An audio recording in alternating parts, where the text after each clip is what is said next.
Alright guys, welcome back. We're going to be solving another question from the first chapter of here in Johnston textbook, Mechanics of Materials, and we have these two hydraulic cylinders that are used to control the position of the robotic arm ABC. We know that they control rods attached to A and D, each have a 20mm diameter and happen to be parallel in the position shown. So we have the diameter of each of these two, meaning we can find the area of the cross section very easy. And the question is asking to determine the average normal stress in member AE and member DG. So as long as we have the force in each of these two members, we're good to go to find the average normal stress, which will be basically force over the area. And as I mentioned, area is pretty easy since we have the diameter. So basically for finding that, we have pi over 4 times d squared, which would be our diameter. And we have to figure out the force in each of these members, meaning we have to go with the free body diagram of each of these members. Let's start with the free body diagram of the member ABC. So basically in here we have this member which has the force at point C, 800 newtons. We have two forces at point B. Let's go with this direction for now. Let's see what we get. And we have the force at point A. And if we look at the member AE, we see that we have two force members, so the force will be along the line that connects A to E. So we can figure out the force FAE in here, and all we need to do in here is just to do the moment about point B. Then we can get rid of the unknowns at point B, and we can find the FAE in here pretty easy. And we need one angle here. Let's call this one theta. If you find that angle, it should be pretty easy to find. So finding the angle is not that hard. So if you look at this right triangle here, the tangent of theta would be the opposite over the adjacent, so 400 over 300, and theta would be the tangent inverse of 4 over 3. And if we calculate that, our theta will be 53.1 degrees. So all we need to do, as I mentioned, we just need to do the moment about point B. Then we can get rid of all the unknowns at point B. And if we do that, we have the moment of y component of FAE, and the x component basically is going to pass through the point B. So no moment from that one. We also have the moment of 800, which is clockwise. So minus 800 times the distance that we have from here to here. If we look at that, we'll see that that would be 600. We don't have to do the unit conversion in here because it will be canceled out at the end. So no need to do the unit conversion, and we have the moment of FAE times sine of theta, which would be the vertical component of FAE, and the distance would be what we have from here to here, which is 150. By the way, guys, we're using the 2D shortcut that we have for finding the moment in 2D questions. I'm going to put the link in the description below for finding the moment. It's a 2D shortcut that we are using for moment. This will be equal to 0, and here we can find so we know our theta in here. So the only unknown is FAE, and if we calculate this, we'll get our FAE 4000 Newton, and we didn't get any negative sign, which shows that the direction that we assumed for FAE was correct.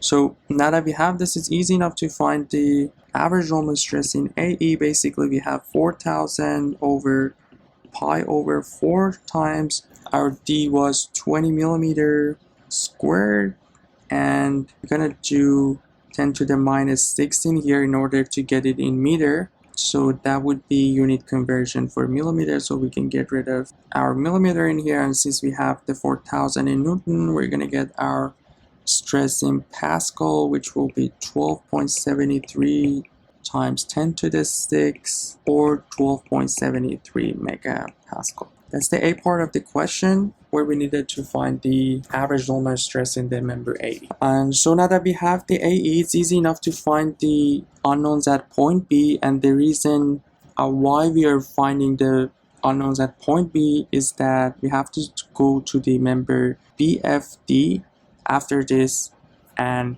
we have to have the unknowns at point B in order to find the force in the CD member. So that's why I'm trying to find the unknowns at point B at this step before we go to free body diagram of another member. But it's not hard at all to find the unknowns in here. If we do sum of all forces in x direction, this will be our positive. Basically we have bx, which is to the right, so positive, and we have minus fae, this time cosine of theta is equal to 0, and this is going to give us the bx that we were looking for. Again, our theta is known, 53.1 degrees, and fae was 4000 from the previous step. We can find bx, which will be 2400 Newton, no negative sign. That shows that the direction that we assumed at the beginning was correct. And last one is the sum of all forces in y direction. And if we look at the free body diagram, basically we have by positive since it's upward. We have fae sine of theta, which is the y component of AE, and we have minus 800, which is the force that is applying at point C. That's pretty much all the forces that we have in y direction. Again, everything's known other than the by. This is 4000, that is 53.1, and we can find by in here, which is going to be 4000. So no negative sign, the direction was correct. Now we have the unknowns at point B, and we can move to the free body diagram of the other member, which was member BFD. So this will be the member, and we have point B, and we have D in here, and we have our point F in here, which we have two forces. We can call them Fx and Fy. And one thing that we need to be mindful in this step of the question is that whatever direction we had for Bx and By has to be in the opposite in the other member, based on the Newton's law. So we have the force that is applying from the other member to ABC.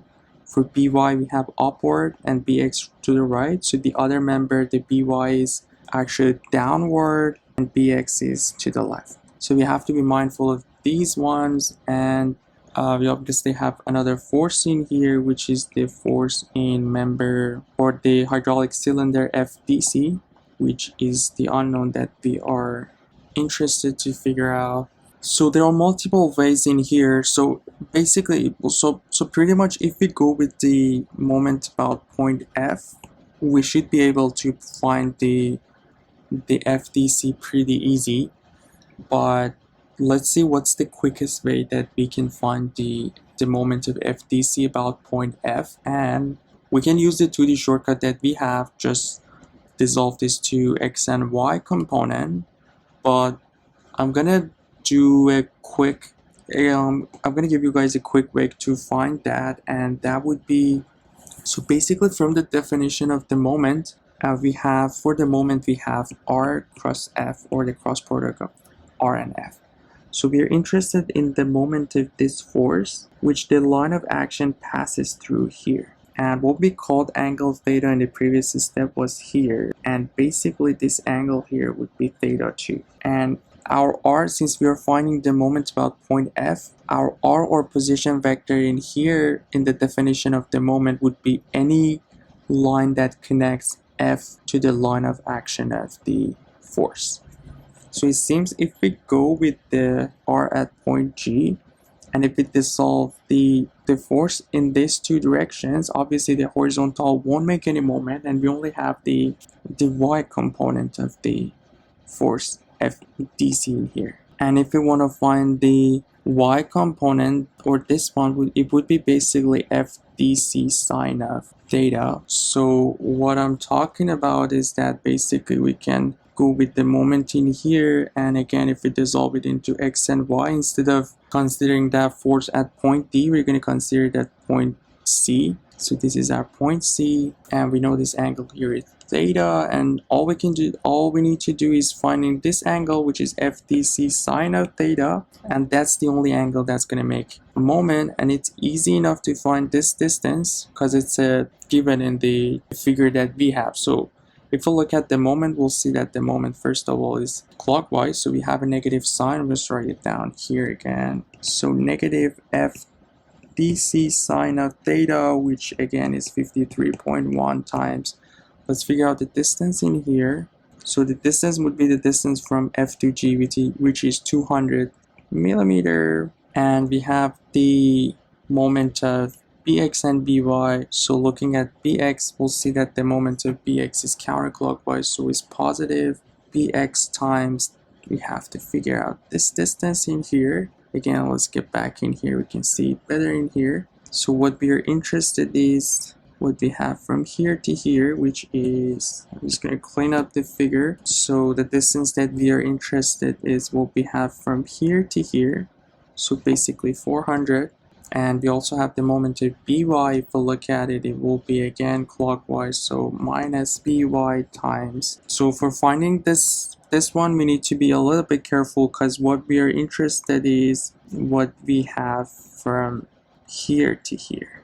And it's actually not that hard, because we know from here to here we have 300 plus 150, so 450. This distance here, which is 150, we're gonna get in here, which will be 300. So 450 minus 150, that's gonna give us 300 here, and we already have the bx and by from the previous step, and this will be equal to 0. And from here, again, we know our bx and by from the previous step. The only unknown in here is FDC minus FDC times sine of 53.1 times 200. That's going to give us 160, plus our bx. If we get back to the previous step, our bx is 2400.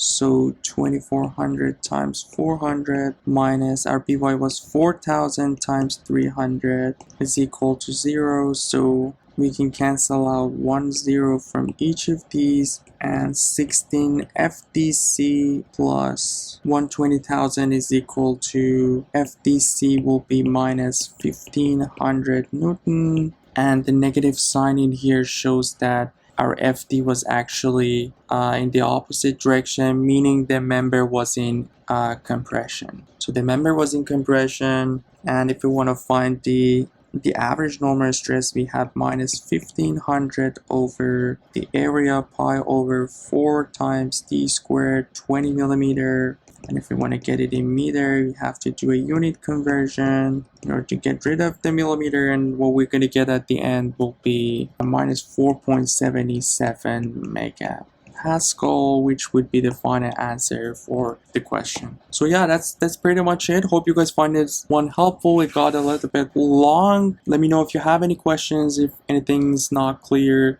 Feel free to drop it in a comment. I'd be happy to answer those. Don't forget to subscribe to the channel, like and comment. It's going to help me to reach out to more students. And you guys take care. I'll see you in the next video. Have a good one.